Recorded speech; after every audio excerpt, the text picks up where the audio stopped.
Всем привет, меня зовут Сергей Нева, и вы на канале Не Ноль. Очень часто, когда делаешь выхлопную систему, какой бы она красивой и замечательной ни была, но видно от нее частенько только лишь малую часть, там какую-нибудь коллекторную кусочек, и то может быть закрыто термочехлом. То есть, в общем-то, вся конструкция, вся эта заморочка, которая происходит во время постройки хорошей, правильной, красивой выхлопной системы, она остается обычно под днищем автомобиля. И никому не видна, никому не нужна, разве что один раз владелец увидит, при том, когда сдаешь работу. Ну и тогда, когда я показываю это на видео. Но мастера, которые работают в конторах, где написано на вывеске «ремонт глушителей», вряд ли смотрят мои видео, да и подобные видео. И когда делают вот нечто похожее вот на вот такую систему, я думаю, они даже не заморачиваются на процессы, происходящие внутри этой трубы. А также, сколько прослужит такая конструкция и как она будет работать, вообще из них никого не интересует. Но это все, что касается машин. Но есть же тема мото. Я думаю, что вряд ли человек, который построил для себя вот такой вот кастомный байк, поедет в контору по ремонту глушителей для того, чтобы себе сделать выхлопную систему. На байке выхлопную систему в практически 99% случаев видно. И вот такие вот чудеса на виражах здесь не проходят. Здесь надо сделать так, чтобы люди со стороны видели и понимали, что это круто. Мне привезли вот такой вот мод. Сделан он на базе BMW. Это 4-цилиндровый инжекторный мотор 1.2. И от родного мота здесь осталась только рама, бак, да и мотор. Вилка передняя кастомная. Все необычно, все круто вручную. И вот такое вот красивое заднее колесо. И отличная покупная, хоть и кастомная выхлопная система. Красивая, но есть одна беда. Она закрывает то самое красивое заднее колесо. Владельцу это не очень нравится. И он хочет перенести вот эту банку выше.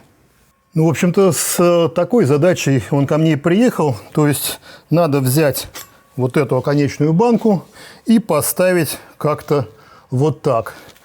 Ну, я не знаю, как вам. Напишите в комментариях, красиво это или нет. Но мне, да, в общем-то, и потом владельцу это показалось не самым красивым решением.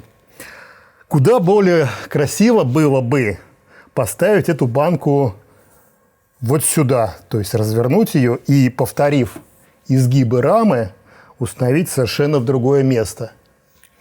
Но возникает очень много проблем на пути решения этого вопроса. Ну и основная заморочка начинается с того, что банка-то была сделана совершенно под другой угол, под другую структуру. Вот должна была установлена быть вот так. А если мы ее просто разворачиваем, то она смотрит, соответственно, совсем в неподходящее место. То есть глушитель у нас должен уходить куда-то дальше вниз. Ну и, соответственно, вход в эту банку тоже сейчас уходит совершенно не туда надо. То есть ее как минимум надо разрезать, распотрошить и переделать ее геометрию. Эта банка не очень обычная. То есть она сделана вот из таких вот сегментов. Называется эта сварка в стиле Lobster Style. И ее варили на таком инструменте, как называется позиционер. То есть она сделана в полуавтоматическом режиме, ставится на определенное поворотное устройство, и импульсная сварка поворачивает и делает такие вот красивые швы. В принципе, человек вполне может повторить подобные швы, но таких сварщиков на самом деле обычно единицы. Но, кстати, вот тут интересный вариант. То, что не пройдет у человека, то проходит вот на таких вот глушителях. Вот здесь видно, что автоматическая эта сварка не проварила шов, есть прям конкретный зазор, вообще не стыкованный с шва. Такое мы, конечно, себе допустить не сможем. Что же придется сделать? Мне придется эту банку вскрывать, но вскрывать аккуратно, максимально не повреждая эту всю красоту. То есть я хочу разрезать вот этот шов, разрезать внешний шов и разрезать первый шов стыковочный с стыковочным фланцем. Потом все это развернуть. Внутри находится перфорированная труба. И, возможно, даже есть какая-то набивка. Это я посмотрю после того, как ее вскрою. И вот эту перфорированную трубу, которая тоже непростой формы, придется также переделать, для того, чтобы в измененной форме все тоже было правильно и красиво. Ну, в общем, сейчас дело за вскрытием банки. Но это еще не все нюансы, которые касаются этой системы. Учитывая, что банка будет находиться в новом положении, вот под другим углом, надо ее каким-то образом состыковать с тем участком выхлопной трубы, который он есть. А выхлопная система здесь тоже непростая. Так же, как и банка, она создана в том же стиле Lobster Style. Из вот таких вот сегментов сварена красиво миллионами кусочков. И мне придется продолжить этот стиль для того, чтобы все не выделялось. Вообще, если бы изначально делать такую выхлопную систему и без особых таких заморочек на вот эту красоту, я бы взял бы стандартные 90-градусные отводы и соединил систему с помощью них. Да, достаточно удобно, достаточно красиво можно все сделать. Блять, скотч закончился. Ох. Вот первый разворот на где-то 180, ну меньше, наверное, 150-140 градусов.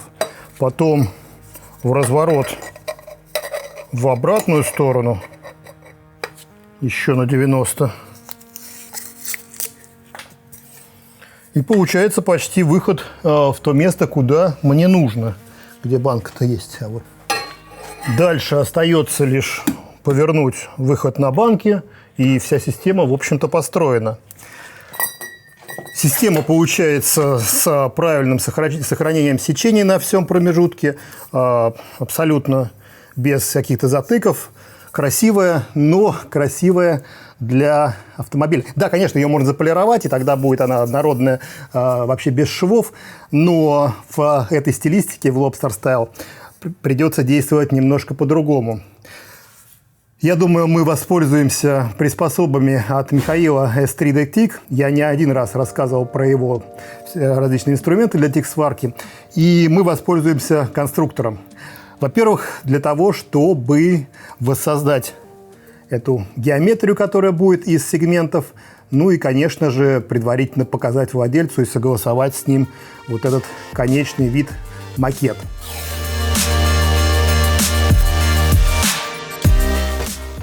Опять закончился скотч, ну что ты будешь делать?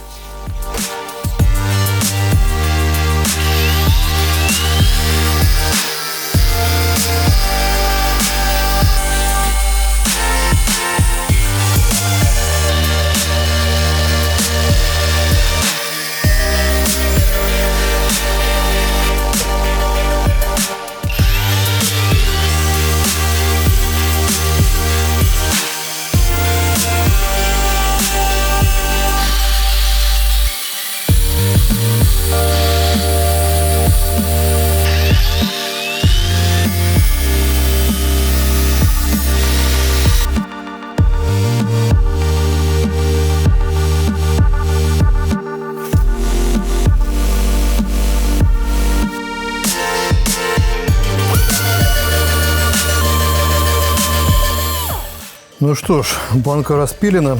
Распилил я ее сейчас в 3 местах, как и хотел.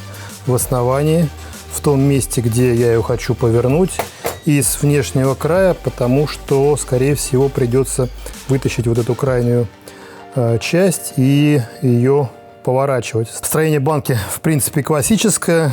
Перфорированная труба внутри. Притом интересная, она подогнута под геометрию, то есть не набрана углами, а именно изогнута. Ну и набивка. Набивка какая-то простенькая. Можно туда, в принципе, захреначить керамику. Ну, либо забить, чтобы звук не изменился, то же самое, что и было, потому что звук вроде как всех устраивал. Что же теперь мне надо сделать? Ну, во-первых, как бы я могу развернуть крайний сегмент и создать ту геометрию, которая мне хотелось. Выходом, смотрящим вниз, точнее, уже при установке на мотик той геометрии, которую я планировал. То есть вот так. Примерно повторяя изгиб рамы и уходя назад. Либо прям вертикально назад, что тоже хорошо, либо с небольшим уклоном вниз. Этот момент придется еще оговорить с владельцем мотика, потому что это чисто визуальный эффект. Настроение внутренней банки он не повлияет. С перфорированной трубой есть два варианта развития событий. Либо взять, сделать новую трубу и попробовать ее так изогнуть, что крайне проблематично. Труба гнется очень плохо, и вот появляются вот такие складки. Скорее всего, имеет смысл взять эту текущую трубу где-то в районе того же спила на банке, наверное, где-то вот здесь, ее распилить и развернуть. То есть так, как развернется крайняя часть. Соответственно, повторится геометрия, ну и сварить ее, это уже будет не проблема. Тогда, в общем-то, начинка встанет так же, как и стояла в банке, и выйдет, в принципе, тоже, кроме вот этого места крайнего сегмента с заглушкой. Вот ее, скорее всего, придется немножечко поворачивать, поэтому я ее и отпилил. Ну и, конечно, в процессе придется применять кучу приспособлений, с помощью которых будем размечать, резать и моделировать все эти участки выхлопной системы. Так что, кому это интересно, подписывайтесь на канал, ставьте, соответственно, лайки, дизлайки. Ну, в общем, жду от вас комментариев. Внутри эта гофра держалась на одной точке. Вот я ее фрезеровал от банки. Вон тут место прихватки. И все. Другая сторона была просто вставлена в начало. Ну, в общем-то, такой метод мне и придется повторить. Ну, может быть, поставлю 2 точки для надежности. А так все будет то же самое. Все соединения на этой выхлопной системе сделаны с помощью вот таких вот ушек с пружинками. И труба заходит одна в другую. Это развальцованная труба, расширенная. И мне вот эту часть крайнюю, куда была надета банка, тоже надо будет отпилить где-то вот здесь, потому что у меня уже вот здесь пойдет поворот. И перенести это крепление на верхнюю часть трубы после вот этого S-образного изгиба, который мне еще предстоит создать. В общем, отпилю отсюда и продолжу уже монстрячить. Сейчас мне, в принципе, надо будет отправляться к Михаилу за индивидуальным набором для вот этого 3D-конструктора.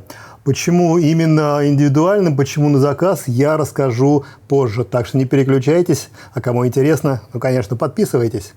Друзья, как вы считаете, должна ли выхлопная система быть красивой? Я не спрашиваю, должна ли она правильно быть сделана. Это, безусловно, и понятно. А вот должна ли она быть красивой? Конечно, больше вопрос к автомобильным выхлопным системам. Их не видно. На мотике тут тоже ответ очевиден. Напишите в комментариях ваше мнение по этому поводу.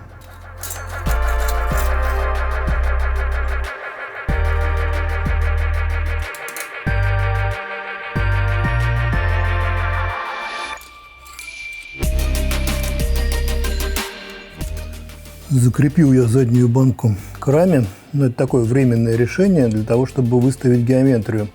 И показал все это владельцу. Немножко подкорректировали углы.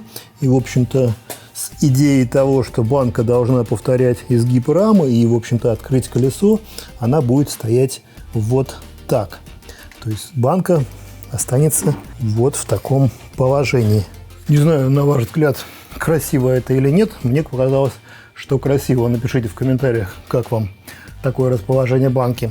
Ну и теперь, когда геометрия и расположение самого глушителя известно, надо все это соединить. И как раз мне поможет тот самый конструктор, о котором я недавно упоминал. Это вот такие вот сегменты Они сделаны методом 3D-печати, соединяются друг с дружкой и получаются вот такие вот отводы. То есть в данном случае я набрал весь отвод из секторов по 15 градусов, и вот можно легко и не заморачиваясь узнать и показать, и посмотреть, и представить геометрию. Теперь надо все это расположить. Но здесь, конечно, просится вот такой вот просто 90-градусный поворот. Здесь кусочек прямой придется оставить, потому что здесь соединение. И вот это соединение одно в другое и пружинки, оно занимает как раз вот целый сегмент прямой. Его придется сохранить. Из него можно вот так вывести 90-градусный поворот. Но, честно говоря, что-то мне это как-то слишком простенько все получается. Я думаю, что надо добавить один 15-градусный сегмент вот сюда, вверх банки, то есть повернуть все это крепление еще градусов на 15, то есть такой обратный угол, а уже из этого обратного угла выйти немножечко назад, а оттуда развернуться и выйти в трубу. Ну, в общем, такая вот замысловатая труба. Сейчас я ее попробую собрать.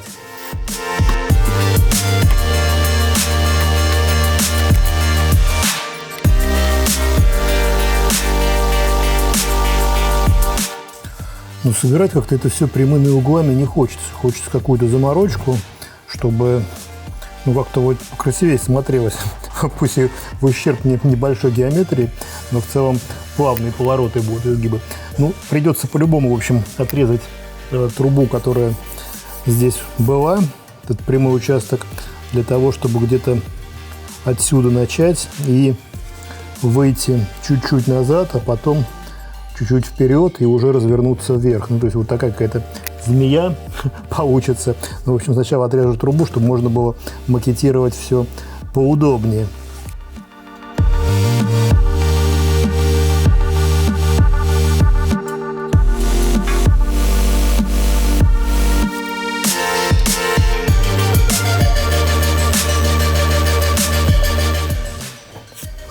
Но тут меня ожидала засада, которую я вообще не предполагал.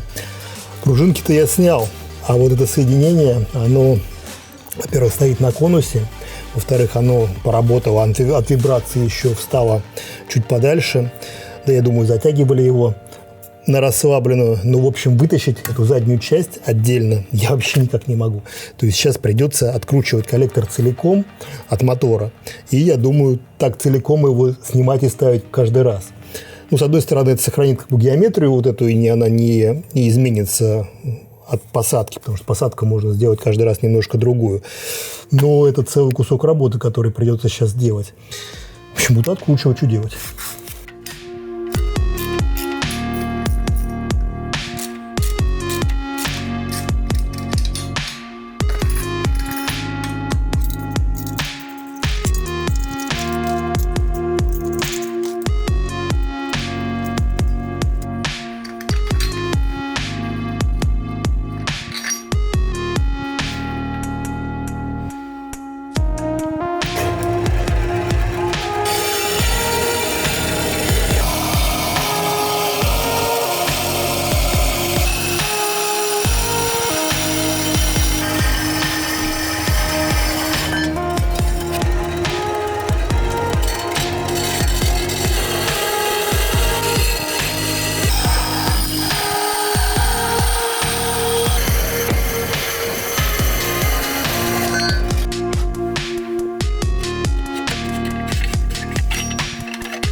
Я небольшой фанат этого трехмерного конструктора, по крайней мере, в автомобильном применении.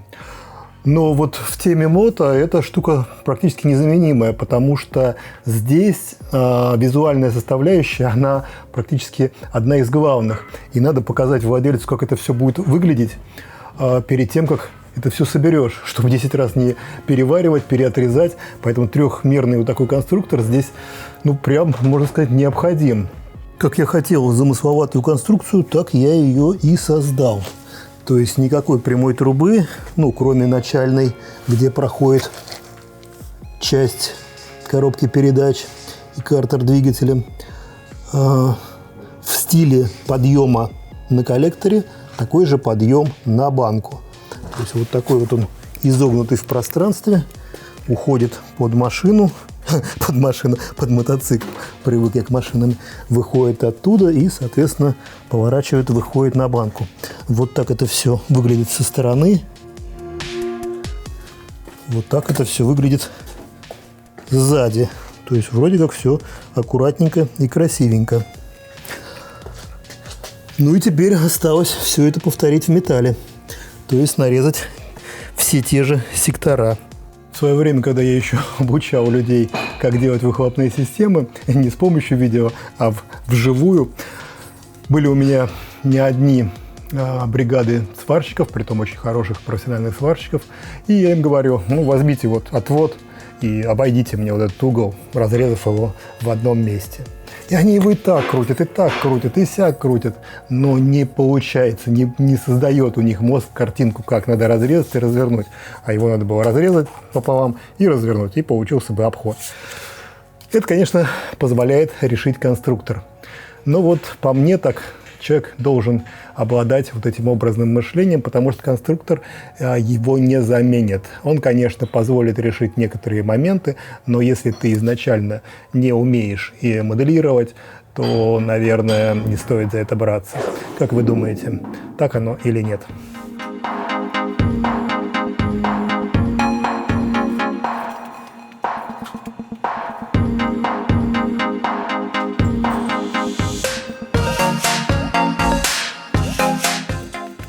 Не знаю, какая по счету эта конфигурация, которую я переделаю. Я ее разобрал уже не один десяток раз. А все потому, что мне не нравится то, что получается. Какие-то топорные формы. Где-то прямой участок, который здесь был на стыке, я перенес вниз. Ну, как-то совсем он сюда не шел. Тут прямая, потом опять прямая. Надо как-то это все изогнуть более красиво и замысловато. Попробовал уйти вовнутрь, попробовал уйти наружу.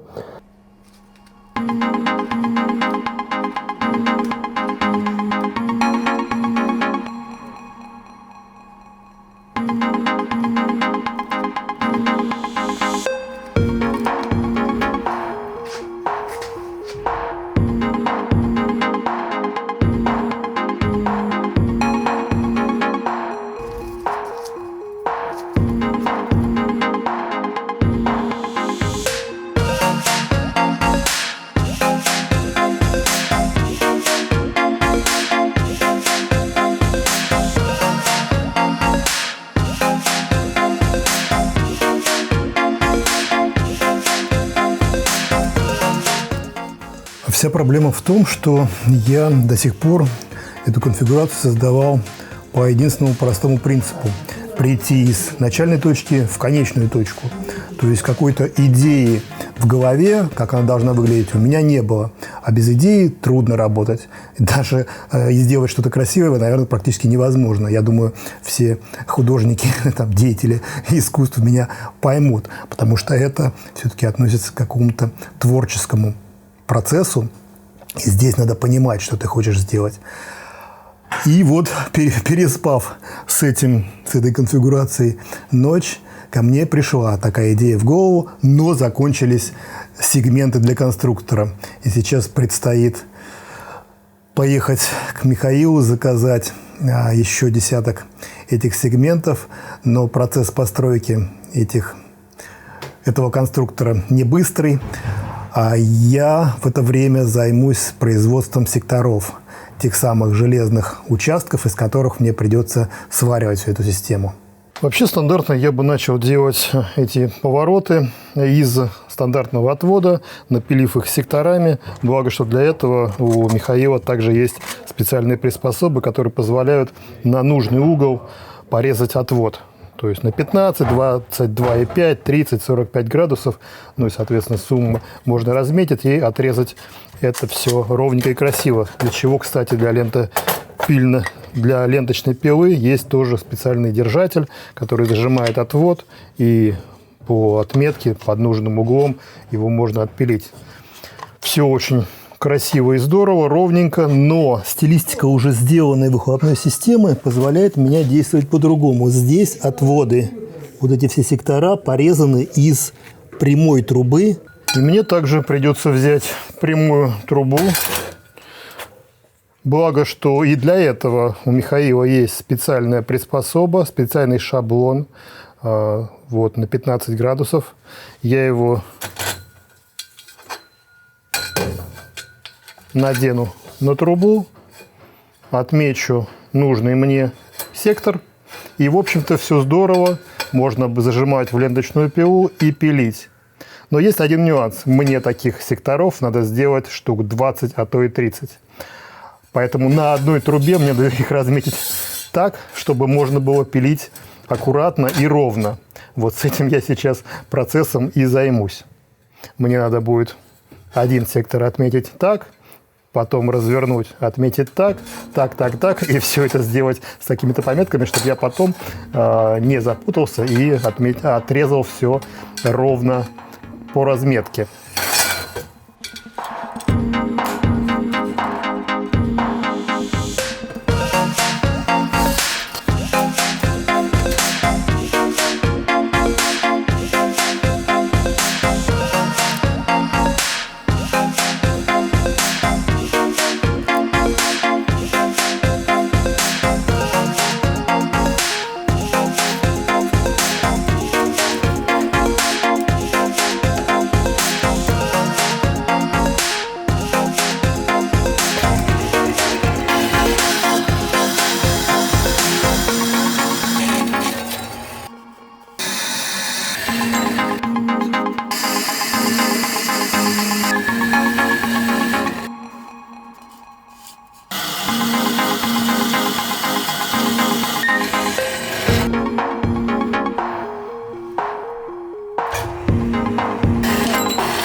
В общем-то, как сама разметка этих секторов, так и последующая ее пилежка, даже с учетом того, что я пилю на ленточной пиле, это удовольствие еще то.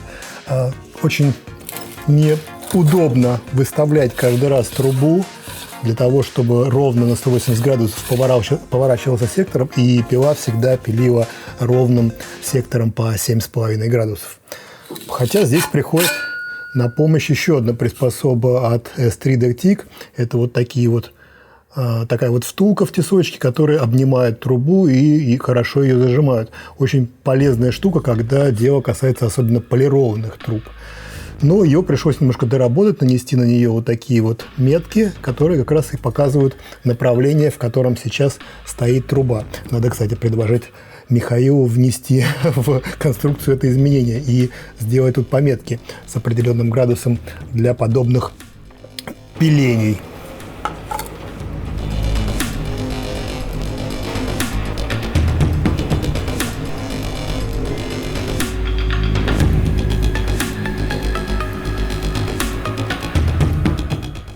Вот они, новые с пилу жара приготовленные 15-градусные сегменты 3D-конструктора. И теперь можно продолжить моделирование. Но, как это часто бывает, визуальная составляющая упирается в техническую составляющую. И как бы красиво я не хотел бы сделать, все равно некоторые ограничения у меня есть. Первое основное ограничение – это вот эта вот лапка, на которой стоит нога переключения передач. И, в общем-то, пятка проходит в непосредственной близости с выхлопной трубой. И если я поведу по внешнему радиусу с выходом наружу, то при малейшем движении ноги я буду всегда упираться в эту выхлопную трубу. Да и, в общем-то, какая бы циклетная обувь крепкая ни была, все равно пригорит. Вторым ограничением является колесо, а именно ширина резины. Как сказал мне владелец, резина здесь будет еще шире, и поэтому пришлось оставить под это место. То есть банка сейчас стоит со смещением, так как раз, чтобы новая резина влезла в новые габариты. Еще одно ограничение. Потом проход между резиной и выхлопной трубой тоже должен быть зазором. Ну и движущиеся части типа вилки сцепления также мешаются. Поэтому в итоге я выбрал путь именно с внешним поворотом. То есть поворот выходит с банки, уходит на внешнюю часть и потом разворачивается на непосредственно коллектор. Спереди это все выглядит гармонично и красиво. Сбоку уже совсем непросто и вроде как заманчиво и тоже красиво. Ну, в общем, именно такой вариант я начинаю делать в металле. Вот мои полсотни нарезанных секторов. Их еще надо обработать, подготовить. Ну и надеюсь, что моя железная труба не сильно будет отличаться от пластиковой. Хотя это сомнительно.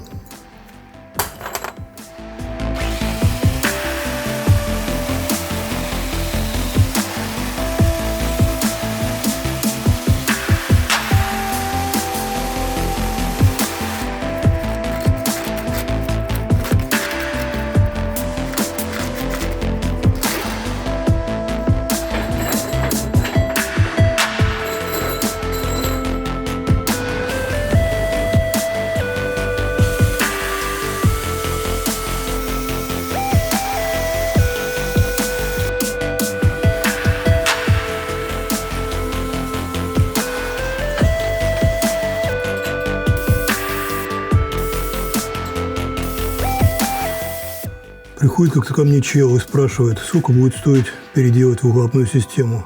Ну, я ему говорю, ну, из новых труб примерно там 50 тысяч. Он говорит, да блин, что-то дорого, а у меня там вся система из нержавейки, может, ты мне мою старую переделаешь, тогда сколько будет стоить? Я говорю, ну, тогда 1075. Он в недоумении так на меня посмотрел, пришлось объяснять. Вообще, аквабластинговая технология очень плотно интегрировалась в кастом поделки, как на этапе подготовки новых запчастей и материалов, так, собственно говоря, и на модернизации и восстановлении старых. Чтобы сварить качественно и красиво что-нибудь, особенно если это старое, его приходится очищать до практически нового состояния. Там, в аквабластинговой камере, в пескоструйной, руками. В общем, весь этот процесс, он, конечно же, намного удорожает процесс производства, и так же как по времени, так и по деньгам. Поэтому вот, увы и ах, но это так. Всю эту кучу секторов я подготовил к сварке, очистил их в аквабластинге, сделал кромки. Чего еще ждет старые бэушные трубы, которые были на этом глушителе, они будут стыковаться с новыми в тех местах, где вот сделаны такие соединения.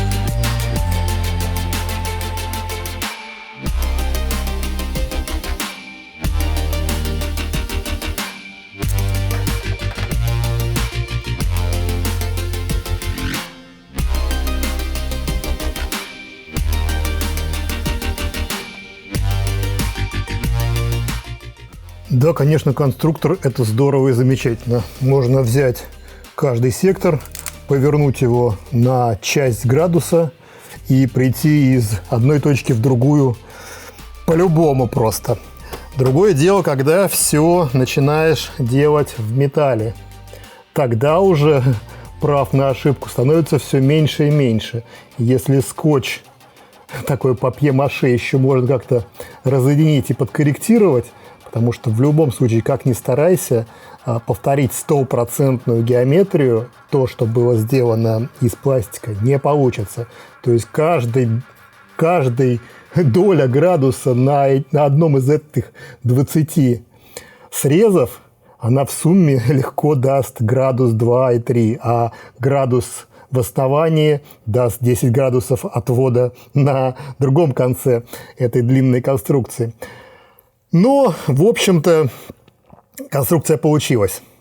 Не скажу, что с первого раза, да, мне пришлось подкорректировать несколько углов, но теперь она сошлась. Она повторяет полностью ту пластиковую деталь, которую я делал до этого, тот пластиковый макет. И, в общем-то, можно примерить на машине. Но вначале одна хитрость. Прежде всего, все сектора, которые были нарезаны изначально, я разделил на два лагеря. У каждой трубы, они шовные трубы, есть сварной шов внутри. И он как раз является ориентиром, по которому можно в дальнейшем выставлять поворот одной относительно другой. Так вот, у половины этих секторов шов с одной стороны, у другой половины шов с другой стороны. Я, соответственно, их разбил на два лагеря. Эти внутри, те, из которых я сейчас создал эту трубу, они снаружи. И при этом мне особо не пришлось сильно заморачиваться. Я только для контроля ставил внешние пометки вот здесь, для того, чтобы примерно видеть, куда я поворачиваю, вправо или влево. И все. Так же, как и пластиковый макет, ровно таким же образом, конечно же, встала в результате моя железная папье-маше труба. Здорово и замечательно. На этом все трудности не заканчиваются, потому что следующим этапом мне надо будет это все прихватить. Во время прихваток я максимально сокращу расстояние, все неровности, которые сейчас есть в скотче, и углы опять поедут. После этого мне надо будет это все сварить.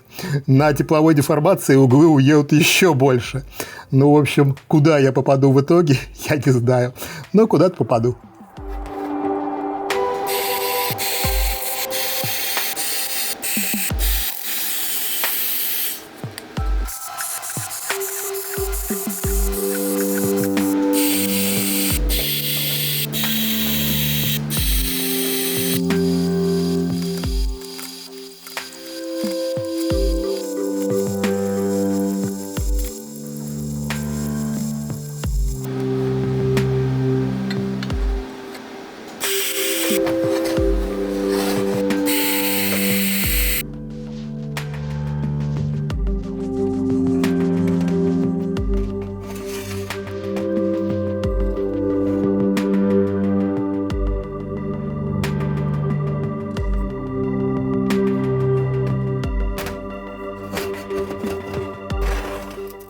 У меня, конечно, не сварочный канал, а все-таки такой какой-то тема кастом автомобилей.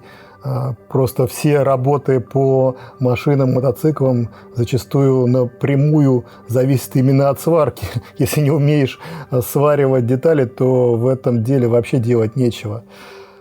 Но вот процесс сварки – дело такое долгое, тягомотное, его снимать крайне проблематично. Напишите в комментариях, как вы считаете, надо побольше показывать процесс или вполне достаточно то, что я показываю сейчас.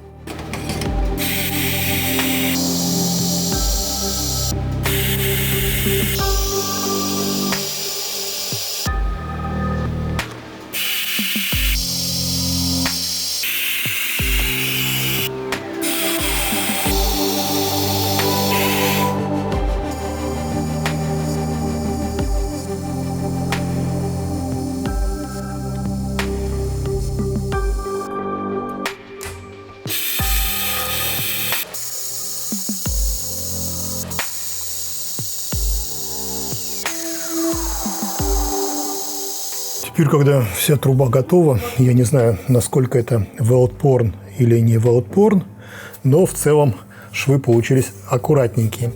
Варил я это все без присадки, своим телом. И теперь возникает резонный вопрос. А что же внутри такого количества швов? Для этого я специально разрезал тестовый пайп, который сварил для проверки настроек аппарата. Вот эти все швы сделаны с поддувом, а вот этот шов сделан без поддува. Но я думаю, что невооруженным взглядом видно, что происходит с сварным швом, если он не защищен в среде инертного газа, например, аргона. Он просто окисляется. Работаю уже лет 10 на вот таком вот старом древнем свароге. Тут возникает резонный вопрос: а спонсоры где же вы? Почему я не работаю на чем-то современном аппарате и не свечу во всех своих видосах этим аппаратом? Если кто-то готов проспонсировать, то я буду только за. Впереди у меня еще много видосов про всякие выхлопы, и я там более подробно расскажу про всякие поддувы и тому подобное, какой горелкой пользуюсь и почему. Ну а сейчас осталось повесить банку на мод, завести и поехать.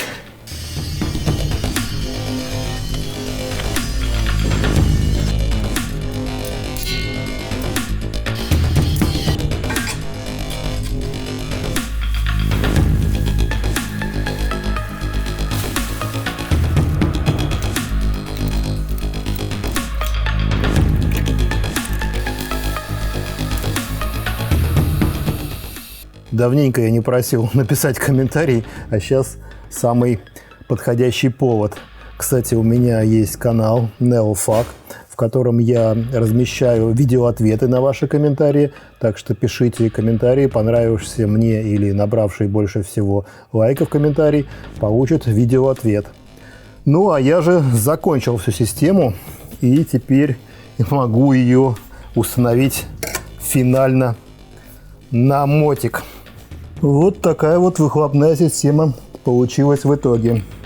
Когда владелец ее увидел, он решил, что надо переделать и начальную сторону. Сторону коллектора, тоже сделать ее в таких же замысловатых завитушках, как сейчас сделана задняя часть.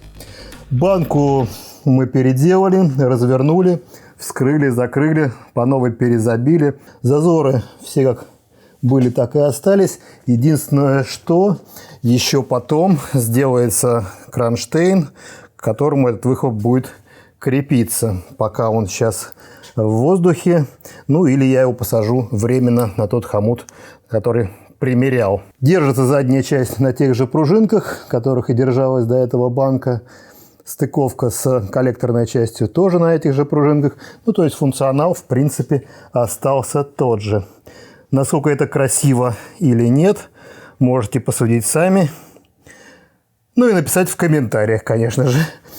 Да, полвидоса пришлось провести на полу, на корточках. Как-то не совсем привычным. Ну что, напишите в комментариях, стоит ли нам переделывать начальную часть. Ну, в принципе, ее можно сделать равнодлинной, с такими интересными завитушками. Надо ли это здесь или не так, или нет, или так все гармонично смотрится.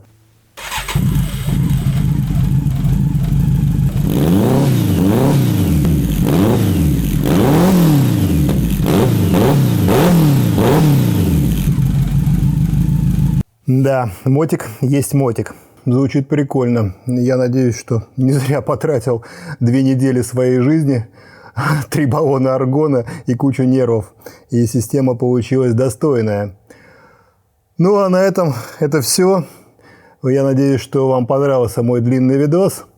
Если понравился, ставьте лайки. Если не понравился, ставьте дизлайки. Ну, в общем, по-любому пишите комментарии, то, что вы думаете. Но впереди меня ждет еще немало всяческих выхлопных систем и много кастома. Так что подписывайтесь на канал. Всем удачи, всем пока!